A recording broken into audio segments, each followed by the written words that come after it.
নমস্কাৰ ডিৱাই 365 এই বিশেষ অনুষ্ঠান এমপি ৰিপৰ্ট কাৰ্ডলৈ আপোনাক স্বাগতম জনাইছো ষ্টুডিঅ'ত মই অংকুৰ বৰঠাকুৰ আজি আমি আপোনালোকৰ বাবে লৈ আহিছো মঙলদৈ লোকসভা সমষ্টি এই সমষ্টিটোৰ দ্বিতীয়বাৰৰ বাবে সাংসদ হিচাপে নিৰ্বাচিত হৈছিল ৰমেন ডেকা 2009 চনৰ পৰা 2014 চনলৈ সমষ্টিটো প্ৰতিনিধিত্ব কৰা সাংসদজনক আকৌ এবাৰ ৰাইজে আস্থাত লৈ নিৰ্বাচিত কৰিছিল সমষ্টিটোৰ উন্নয়নৰ হকে ৰাইজে তেওঁক আকৌ এবাৰ লোকসভালৈ পঠিয়াইছিল কিন্তু সমষ্টিটোৰ উন্নয়নৰ ক্ষেত্ৰত ৰাইজৰ আশা আকাংক্ষা পূৰণৰ ক্ষেত্ৰত কিমান দূৰনো সফল হ'ল সাংসদ ৰমেন ডেকা চাওহক আজিৰ এমপি ৰিপৰ্ট কাৰ্ড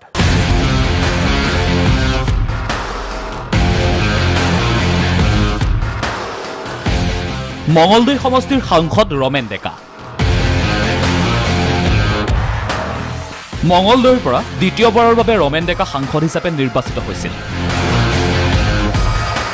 2009 চনত কংগ্ৰেছৰ মাধৱ ৰাজবংশীক পৰাস্ত কৰিছিল ৰমেন ডেকাই ইয়াৰ পিছত পুনৰ 2014 চনত কিৰিট চলিহাক পৰাজিত কৰি ৰমেন ডেকা হৈছিল সাংসদ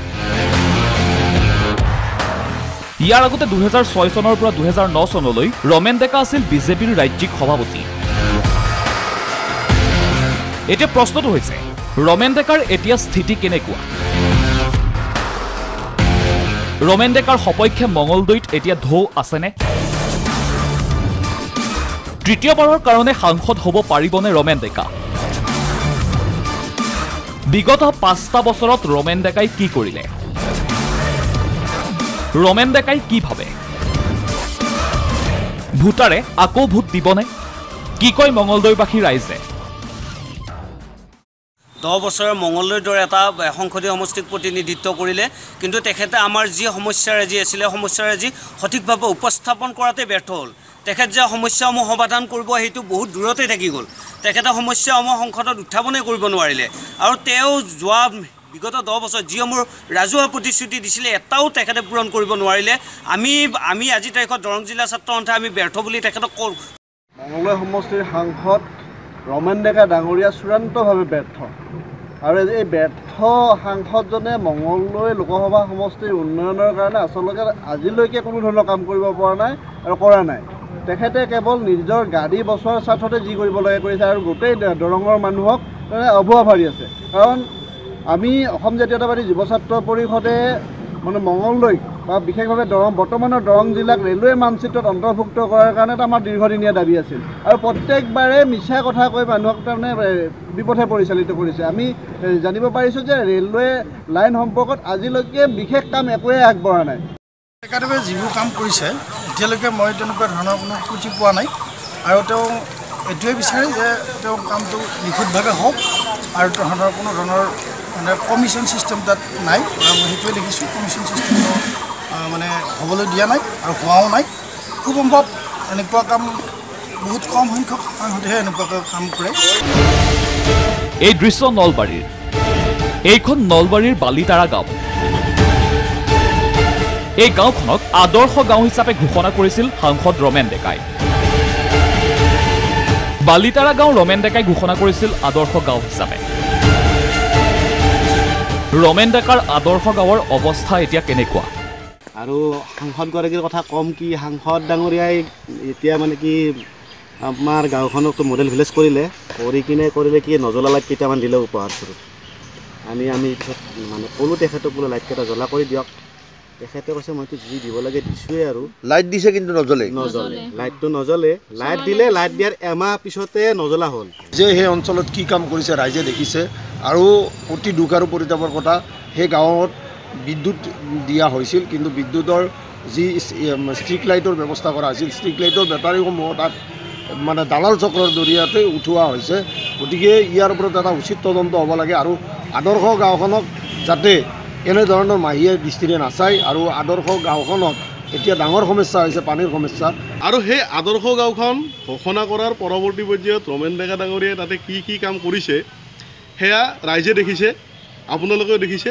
নলবাৰীৰ ৰাইজেও দেখিছে কিন্তু আমি এটা কথা প্ৰশ্ন কৰিছোঁ যে সেই যিটো অঞ্চল আদৰ্শ গাঁও ঘোষণা কৰাৰ যিটো অঞ্চল সেই অঞ্চলটোত আমি জনামতে যে পানীত তাৰ খোৱা পানীত আৰ্ছেনিক পৰিমাণ বেছি আছে, যাৰ ফলত সেই অঞ্চলটোক আচলতে আপোনালোকৰ বা বিভিন্ন বাতৰি কাকত যোগে প্ৰকাশ হৈছে যে সেইটোক এটা কৰ্কট ৰোগৰ জোন হিচাপে ঘোষণা মানে চিনাক্ত হৈছে। গতিকে এই যিটো কৰ্কট ৰোগৰ জোন হিচাপে চিনাক্ত হৈছে তাতে আদৰ্শ গাঁও ঘোষণা কৰি ৰমেন ডেকাই আচলতে আদৰ্শ গাঁৱৰ যিটো কনচেপ্ট সেই কনচেপ্টটোক ভেঙুচালি কৰিছে। ৰমেন ডেকা সন্দৰ্ভত কমলপুৰবাসীয়ে কি কয়? কিন্তু আমাৰ এই যিজন সাংসদ ৰমেন্দ্ৰ নাৰায়ণ ডেকা তেখেতক কিন্তু আমাৰ ৰাইজে চিনি নাপায়। তেখেত উন্নয়ন দিশত একেবাৰে অৱহেলিত, তেওঁৰ কোনো আমি কাম নাই বুলি ধৰিছোঁ। এইবাৰ মানে আকৌ ইলেকশ্যন আহিলে তেখেত যেতিয়া আহিব আমি কিন্তু প্ৰত্যুত্তৰ ভোটৰ মাধ্যমেৰে দিম। এই জনসাধাৰণে আমি যিবিলাক প্ৰতিনিধিক নিৰ্বাচন কৰোঁ আমি বহুত আশা বুকুত বান্ধি লৈ তেওঁলোকক আমি সাংসদ বা বিধায়ক হিচাপে নিৰ্বাচন কৰোঁ।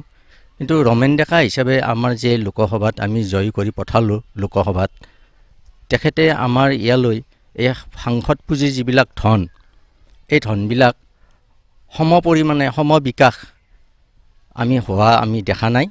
আমি এই ক্ষেত্ৰত আমি নাৰাজ হৈছোঁ। আমাৰ ৰমেন ডেকাক বিগত 5 বছৰত যি জনসাধাৰণে বহু আশা প্ৰত্যাশা কৰি জয় কৰি দিছিল, কিন্তু তেখেতে কিছুমান দালাল বা সমাজত তেওঁ কোনোদিনে ইয়াত ভৰি দিয়া গম নাপাওঁ সমষ্টিত আহি ৰাইজৰ বুজ ল'বলৈ তেওঁ কেৱল তাত থাকি মানে দালালৰ জৰিয়তে কিছুমান কৰ্ম কৰি আছে। কিন্তু তেওঁ সমাজত যে আহি বা সমষ্টিত আহি ৰাইজৰ দুখ দুৰ্গতিৰ কথা চিন্তা চৰ্চা কৰিব লাগে সেই কথাটো তেখেতে কোনোদিনে ভূক্ষেপ কৰা নাই। ৰাইজে বহুত আশা কৰি তেখেতক জয় কৰা আনিলে, কিন্তু তেখেতে কিছুমান দালালৰ মাজত সীমাবদ্ধ থাকিলে, ৰাইজৰ কোনো অভাৱ অভিযোগৰ কোনো খবৰ নল'লে। আমি মানে হতাশাত ভুগি আছোঁ। তেখেতে আজিলৈকে আমাৰ কোনো পাব্লিকৰ ওচৰত তেখেত অহা নাই। এতিয়ালৈকে আমি তেখেতক চিনিয়ে নাপালোঁ। তেখেতে সাংসদ হ'ল আজি 5 বছৰ, আজি 15 বছৰ, 3 বছৰ 2 বছৰ তেখেতে সাংসদ হৈ আহিলে। দ্বিতীয়কাল তেখেত সাংসদ হৈ আহিলে, কিন্তু আমি ৰাইজৰ মাজত তেখেত এবাৰো নাহিলে। ৰমেন ডেকাৰ আন এটা সমষ্টি মাজবাট। ৰমেন ডেকা সন্দৰ্ভত মাজবাটবাসীয়ে কি ক'লে? নিশ্চয় নিবিচাৰোঁ তেওঁ 10টাকৈ কাৰ্যকাল পূৰণ কৰিব হ'ল। তেখেতে নামত সাংসদ, তেওঁ আমাৰ অঞ্চলত বিশেষকৈ তেওঁ মঙলদৈ লোকসভা সমষ্টিৰ অন্তৰ্গত আমাৰ এই অঞ্চলত বিশেষ কোনো ধৰণৰ উন্নয়নমূলক কাম কাজ কৰি আমি দেখা পোৱা নাই। ৰমেন ডেকা আমাৰ 8 নং লোকসভা সমষ্টিৰ এজন সাংসদ হিচাপে ক'বৰ কাৰণে মই মাজবাটবাসী হিচাপে এজন মই লাজেই পাইছোঁ। আচলতে ক'বলৈ গ'লে ৰমেন ডেকা এজন নিমাতী কইনা। লোকসভাত তেওঁৰ কোনোদিন মাত আমি দেখা নাই, দেখাটো নায়েই। যে মঙলদৈ লোকসভা সমষ্টিৰ পূব প্ৰান্তত এটা মাজবাট সমষ্টি যে আছে, তেওঁ যে তেওঁৰ সমষ্টিৰ যে ইয়াত এটা বাসিন্দা আছে, তেওঁ কিজানিও আজিলৈকে অনুভৱ কৰিবই পৰা নাই। ৰমেন ডেকাৰ কাম তেনেকুৱা চকুত পৰা কৰি আমি একো এটা দেখা নাই। তেওঁ ঠায়ে ঠায়ে 2-এটা কমিউনিটি হল দিছে আৰু ক'ৰবাত আপোনালোকৰ এই সৰু মিনি ষ্টেডিয়াম নহয়, মানে কি বুলি কয়, ফাংচন কৰাৰ বাবে ষ্টেজ দিছে। সেইকেইখনৰ বাদে তেওঁক আৰু আমি মাজবাট সমষ্টিটোত একো দিয়া আমি দেখা নাই। সাংসদ মহোদয় আমি দেখা মতে 2বাৰকৈ সাংসদ হৈছে, তথাপিও মাজবাট যেনেকুৱা ধৰণৰ উন্নয়ন হ'ব লাগিছিল তেনেকুৱা আমি দেখা পোৱা নাই। আগতে এতিয়া নিৰ্বাচন আহি পাইছে, এতিয়া আকৌ বাগানে গাঁৱে ভোট বিচাৰি ঘূৰি থাকিব। আমি যেনেকুৱা ধৰণৰ আশা কৰিছিলোঁ সেই তেনেকুৱা ধৰণৰ তেখেতৰ পৰা আমি মাজবাটৰ উন্নয়ন দেখা পোৱা নাই। সাংসদ হিচাপে ৰমেন ডেকাৰ সমষ্টিত পৰে পানেৰী। কি কয় পানেৰীবাসীয়ে? তেওঁ 2টাকৈ কাৰ্যকাল সমাপ্ত কৰিলে, কিন্তু আমাৰ এই নুনাইখাছ অঞ্চলত বৰ্ডাৰ এৰিয়া অঞ্চলত তেখেতক আমি অহাটো এতিয়ালৈকে দেখা নাই। আৰু তেখেতে যে কিবা এটা উন্নয়ন কৰিছে এই অঞ্চলত আমাৰ চকুত নপৰে। আমাৰ এই ইয়াতে বিদ্যালয় এখন আছে, তেখেতক বহুতো আবেদন দিয়া হৈছে, ময়ো লগ ধৰিছোঁ, কিন্তু কোনোদিনে এই বিদ্যালয়খনৰ ফালেও নাচালে। আৰু যে কোনোফালে কিবা এটা ৰাস্তা দিছে সেইটোও দিয়া নাই। আৰু আপোনাৰ যিবিলাক শিক্ষানুষ্ঠান আছে শিক্ষানুষ্ঠানৰ একো উন্নয়ন কৰা আমি দেখা নাই। এতিয়া মঙলদৈ লোকসভাৰ সাংসদ ৰমেন ডেকা বুলি ক'লে প্ৰকৃততে এটা অপৰিচিত নাম।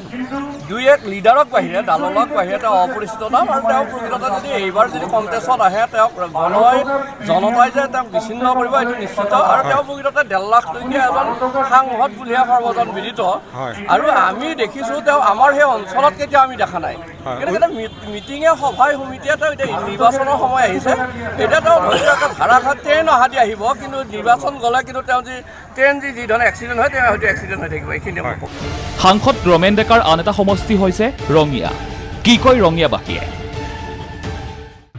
ৰঙিয়াততো মই জনাত বিশেষকৈ কৰা নাই যদিও অলপ ক'ৰবাত কিবা দান বৰঙণি আগবঢ়াইছে নাজানো কিন্তু যদি আমি খাটিয়ানটো বিচাৰি চাওঁ একেবাৰে নিম্নতম পৰ্যায়ৰ এটা পৰিমাণ পাম যে তেওঁ খৰচ কৰিছে তেওঁৰ পুঁজিৰ পৰা একেবাৰে নিবিচাৰোঁ কাৰণ আমি যোৱা 10 বছৰে তেখেতক পাইছোঁ তেখেতৰ প্ৰতি আমাৰ একেবাৰে আগ্ৰহ নাই কিন্তু নতুন মুখ এখন লাগে যি সমাজৰ হৈ কাম কৰিব পাৰে আমাক কামৰ খাটিয়ান দাঙি ধৰিব পাৰে আপোনালোকে যিবিলাক প্ৰশ্ন কৰিছে আজি সেই প্ৰশ্নবিলাক যেন নেক্সট 5 বছৰত কোনো কৰিব নোৱাৰে তেখেতো যিটো সাংসদ পিজিৰ মই এটা জাষ্ট এনেই উদাহৰণ দিওঁ এই যিটো ছলাৰ ষ্ট্ৰীট লাইট আছে কিমান কোটি টকাৰ কাম আছিলে গোটেই কামটো বিফল এতিয়া আমাৰ নেক্সট আমাৰ গাঁৱত লাগিছে মন্দিৰ মছজিদ চবতে লগাইছিলে কিন্তু আজিলৈকে দেখাত মই কেইদিনমান জ্বলিল আজিলৈকে কিন্তু লাইট জ্বলা আৰু দেখা নাই আমি একেবাৰে সন্তুষ্ট নহয় আমাৰ মঙলদৈ লোকসভা সমষ্টিৰ যিগৰাকী সাংসদক আমি যথেষ্ট আশাৰে আমি জিকাই তুলিছিলোঁ যোৱা লোকসভা নিৰ্বাচনত কিন্তু পৰৱৰ্তী সময়ত আমি দেখা পালোঁ তেখেতে সম্পূৰ্ণৰূপে বিফল হৈছে কোনো ধৰণৰ উন্নয়নমূলক কাম কৰাত তেওঁ সম্পূৰ্ণ বিফল হৈছে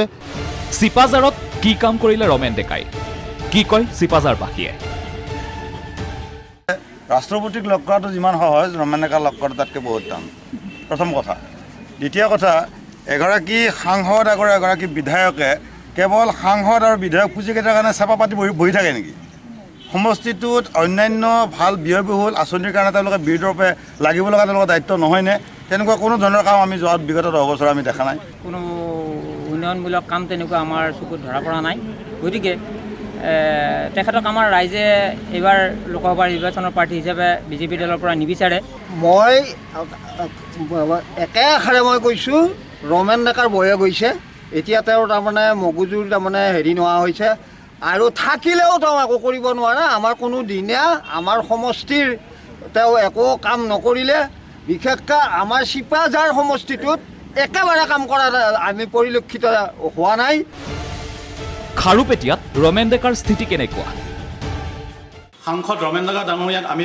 জনাব বিচাৰোঁ যে তেওঁ 10 বছৰ ধৰি মঙলদৈ সমষ্টিত কি কাম কৰিলে তাৰে তেওঁ প্ৰতিশ্ৰুতি দাঙি ধৰক 1 লাখ টকীয়া মানে সৰু এটা আঁচনিয়ে যে তেওঁৰ পৰিচয় সেইটোৱে নহয় আজি মঙলদৈ সমষ্টিত কোনো ধৰণৰ উন্নয়নমূলক কাম একো নহ'ল সেইকাৰণে সম্পূৰ্ণভাৱে তেওঁক আমি বিৰোধিতা কৰিছোঁ আমি এই কৈ আমি যুৱ মঞ্চ সম্পূৰ্ণ প্ৰতিবাদ কৰিম বুলি আমি সাজু হৈছোঁ আমি সেইকাৰণে ৰাইজে বিচাৰিছে যে নতুন আমাৰ যুৱ নেতা লাগে সেইকাৰণে আমি এটা নেতা আহিছে তেওঁ আমি যথেষ্ট আমি যিমানখিনি পাৰোঁ আমি আমাৰ ভোট তাক দিম কাৰণ আমি বিগত 10-15 বছৰ চালোঁ কিন্তু আমাৰ কোনো ইয়াতে কোনো ডেভেলপমেণ্টৰ কোনো কাম আমাৰ মাননীয় MP সাহেবে কৰা নাই আমি পোৱা নাই ৰমেন ডেকা আকৌ বিজয়ী হ'বনে কি কয় ৰমেন ডেকাই আজি দৰঙত আৰবী ৰেল অভাৰ ব্ৰিজখন হৈছে এইটো বহুত দিনৰ পৰা হৰি মন্দিৰৰ ওচৰত মানে আছিলে সেইটো হৈছে দৰঙত দীনদয়াল উপাধ্যায়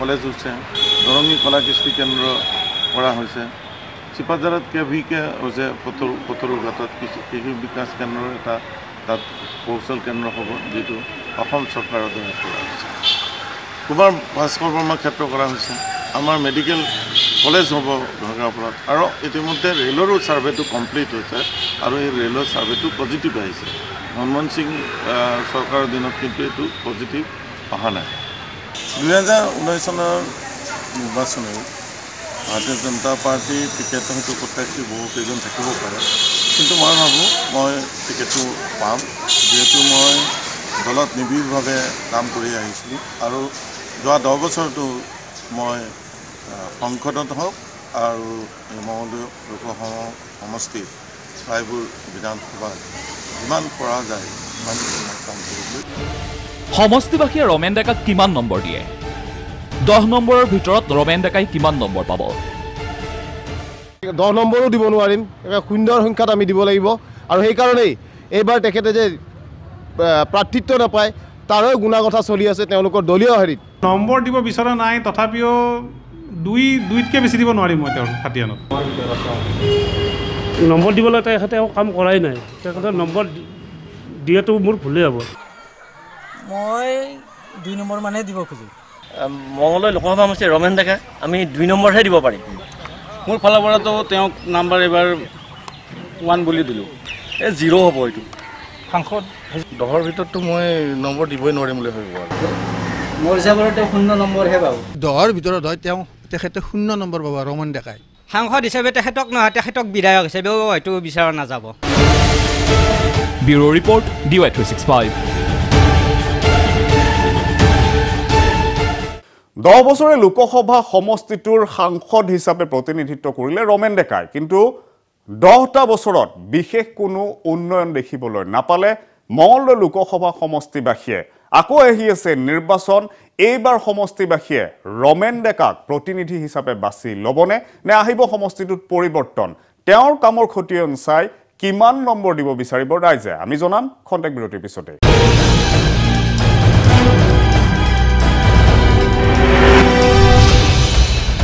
বিৰতিৰ পিছত পুনৰ স্বাগতম জনাইছোঁ আমাৰ এই বিশেষ অনুষ্ঠান এমপিৰ ৰিপৰ্ট কাৰ্ডলৈ। আৰু আজি আমি এই অনুষ্ঠানত দেখুৱাই আছোঁ আপোনালোকক সাংসদ ৰমেন ডেকা সন্দৰ্ভত সমষ্টিবাসীৰনো প্ৰতিক্ৰিয়া কি। নিৰ্বাচন আহি আছে, নিৰ্বাচনৰ প্ৰাকখনত ৰাইজে সাংসদজনৰ কামৰ খতিয়ান চাই কিমান নম্বৰ দিব বিচাৰিব আমি পোনপটীয়াকৈ প্ৰতিক্ৰিয়া ল'ম। এই মুহূৰ্তত গৈছোঁ আমাৰ সংবাদদাতা দিগন্ত কুমাৰ শৰ্মাৰ ওচৰলৈ। দিগন্ত। হয় অংকুৰ, আমি বৰ্তমান উপস্থিত আছোঁ মঙলদৈ চহৰৰ মাজমজিয়াত আৰু দেখা গৈছে যে মঙলদৈ লোকসভা সমষ্টিক 2004 চনৰ পৰা 3টা কাৰ্যকালৰ কাৰণে বিজেপিৰ সাংসদ আছে যদিও বিগত 2টা কাৰ্যকাল, বিশেষকৈ 2009 চনৰ পৰা 2019 চন পৰ্যন্ত কাৰ্যনিৰ্বাহ কৰি আছে সাংসদ ৰমেন ডেকাই। আৰু বিগত 10 বছৰক যদি প্ৰত্যেকটো বছৰকে 1 নম্বৰ কৰি দিয়া হয়, আমি ৰাইজৰ পৰা, আমি ইয়াত উপস্থিত থকা বিভিন্নজনৰ পৰা জানিবলৈ চেষ্টা কৰিম প্ৰকৃততে ৰমেন ডেকাক তেওঁলোকৰ কাৰ্যকুশলতাৰ ওপৰত নিৰ্ভৰ কৰি তেওঁৰ যি মঙলদৈ সমষ্টিক প্ৰতিনিধিত্ব কৰাৰ যিটো দক্ষতা, যি ধৰণৰ সাংসদ এগৰাকী থাকিব লাগে, সেই ধৰণৰ ভিত্তি কৰি আমি তেওঁলোকৰ পৰা জানিবলৈ চেষ্টা কৰিম। আমাৰ মাজত আছে, আপুনি 10 বছৰত কিমান নম্বৰ দিব? মই আমাৰ সাংসদ ৰমেন ডেকাক 10 বছৰত 2টা টাৰ্মছ গৈছে, তেওঁৰ 2টা টাৰ্মছত 1 নম্বৰকৈ 2 নম্বৰ দিব বিচাৰিছোঁ। কাৰণ তেখেতে ইলেকশ্যনৰ সময়তহে তেখেতৰ নামটো শুনা পাইছোঁ, তাৰপিছত কিন্তু তেখেতৰ নাম শুনা পোৱা নাই। আৰু আমাৰ মঙলদৈ লোকসভাৰ সমষ্টিৰ যিখিনি মানুহ আছে সেই মানুহসকলে তেখেতৰ মুখৰ ছায়াটো দেখা পোৱা নাই। ই MP ইলেকশ্যনৰ আগে বেনাৰ পোষ্টাৰখিনিহে আমাৰ ৰাইজে দেখা পায়। নিশ্চয়কৈ। আপুনি কিমান দিব? আমি 3 দি আছোঁ। 3 নম্বৰ। কিহৰ কাৰণে 3 নম্বৰ? অলপ ভাল পাইছোঁ আৰু কিছুমান কামত ৰাজহুৱা। আপুনি কি ক'ব? মই কি ক'ম মানে, তেওঁকতো তাৰমানে এই ইলেকশ্যনৰ সময়তে শুনা পাওঁ আৰু তেওঁ আছে বুলি, কিন্তু তাৰপিছত আৰু দেখা দেখিয়ে নাই। মোৰ ফালৰ পৰা মানে 2টা টাৰ্মছটো 4 নম্বৰ দিব পাৰি আৰু কিবা কৰি। আপুনি কিমান ক'ব? মই ৰমেন ডেকা ইলেকশ্যনৰ সময়তে প্ৰত্যেকবাৰে দেখা পাওঁ, তাৰ বাহিৰে দেখা নাই, গতিকে তেওঁক 2 নম্বৰৰ ওপৰত দিব নোৱাৰিম। আৰু যথেষ্টখিনি লোক আছে, আপুনি কি ক'ব? মইতো 2 দিব বিচাৰোঁ। কিহৰ কাৰণে? কাৰণ মই খাৰপিটিয়াৰ পৰা আহিছোঁ, যিটো মঙলদৈ সমষ্টিৰ ভিতৰতে পৰে। তাতে মানে ৰমেন ডেকাক আমি দেখাই নাই। পাৰ্টিকুলাৰ 1টা বা 2টা ঘৰত যায় আৰু কোনো কাম নাই তাত, আৰু কোনো ডেভেলপ বোলা কোনো যিটো মোদী চৰকাৰৰ যিটো হেৰিৰ ওপৰত উন্নতিৰ ওপৰত বেছি হেৰি দিছে, কিন্তু ৰমেন ডেকা 2 টাৰ্ম থাকি পেলাইও কোনো উন্নতি কৰা নাই। আমাৰ মাজত আছে যুৱ ছাত্ৰ পৰিষদৰ এগৰাকী কেন্দ্ৰীয় বিষয়ববীয়া, আপুনি কিমান দিব পাৰিব? ৰমেন ডেকা সাংসদ হিচাপে এটা বিৰাট ডাঙৰ শূন্য। আজি তেখেতে যিটো ইছ্যু লৈ মঙলদৈলৈ আহিছিলে, এই লোকসভা সমষ্টিটোত তেওঁ সাংসদ হ'ল, এটা বিৰাট ডাঙৰ শূন্য তেওঁক দিব বিচাৰিছোঁ। আৰু তেওঁ এই সংসদটো তেওঁ এটা ষ্টেটাছ চেম্বল হিচাপে ব্যৱহাৰ কৰিলে, তাৰ বাহিৰে একো নাই। আৰু এতিয়া দেখিছোঁ তেখেতক দেখাই নিৰ্বাচন আয়োগতকৈ ডাঙৰ কথা হ'ল, তেখেতক দেখাই গম পাইছোঁ যে নিৰ্বাচন আহিছে, সৰভাৰাও লাগিব তেখেতক এতিয়া থাকিবৰ কাৰণে। গতিকে ৰমেন ডেকাই এটা এই পিছপৰা সমষ্টিটোত বহুত কাম কৰিব লগা আছিল। যিসমূহ প্ৰতিশ্ৰুতি দিছিল তেওঁ সেইবোৰ অসাৰ। ৰেল লাইন থাকিল ক'ৰবাতে, ব্যতিক্ৰমী কোনো কাম নাই। কেৱল তেওঁৰ যিটো সাংসদৰ পইচা, সেই পইচাটোতে তেওঁ ৰংগমঞ্চ বনালে, তাৰ বাহিৰে কোনো ধৰণৰ কাম কৰা নাই। সংসদতো দেখিছোঁ তেওঁৰ ভূমিকা শূন্য এটা। গতিকে ৰমেন ডেকা সাংসদ হিচাপে মঙলদৈ সমষ্টিটোৰ বাবে আমি এটা দুৰ্ভাগ্য আমাৰ বাবে। আপুনি কিমান নম্বৰ দিব তথাপিও? বিৰাট ডাঙৰ শূন্য এটা। নিশ্চয়কৈ সাধাৰণ ৰাইজৰ এয়া গ্ৰাউণ্ড জিৰ' ৰিপৰ্ট। আৰু আগন্তুক নিৰ্বাচনত, বিশেষকৈ 2019 চনৰ যি নিৰ্বাচন ইতিমধ্যে অধিসূচনা জাৰি হৈছে, এই নিৰ্বাচনৰ সময়ত আচলতে দলে কোন প্ৰাৰ্থীক প্ৰক্ষেপ কৰে বা তেওঁৰ দক্ষতাৰ ভিত্তিত তেওঁ যি ধৰণৰ আজি সাধাৰণ ৰাইজে যি ধৰণৰ নম্বৰ দিলে তাৰ ভিত্তিত তেওঁ পুনৰ প্ৰাৰ্থিত্ব লাভ কৰে নেকি, সেইটো সময়ত স্পষ্ট হ'ব। 10 বছৰে ৰাজ্যৰ অভাৱ অভিযোগ পূৰণ কৰাত সফল নহ'ল সাংসদ ৰমেন ডেকা। সাংসদ পুঁজিৰে 2 এটা নিৰ্মাণ হ'ল যদিও এতিয়াও ৰাইজ সন্তুষ্ট নহয় সাংসদ ৰমেন ডেকাৰ ভূমিকাক লৈ অনাগত নিৰ্বাচনত মঙলদৈ লোকসভা সমষ্টিত পৰিৱৰ্তন বিচাৰিব নেকি সমষ্টিবাসীয়ে সেয়া সকলো স্পষ্ট হ'ব সমাগত নিৰ্বাচনত নিৰ্বাচনী এই যুঁজত এইবাৰ ৰমেন ডেকা সফল হয় নে নহয় সকলো আমি দেখিম আজিৰ আমি এই অনুষ্ঠান ইয়াতে সামৰিছোঁ ধন্যবাদ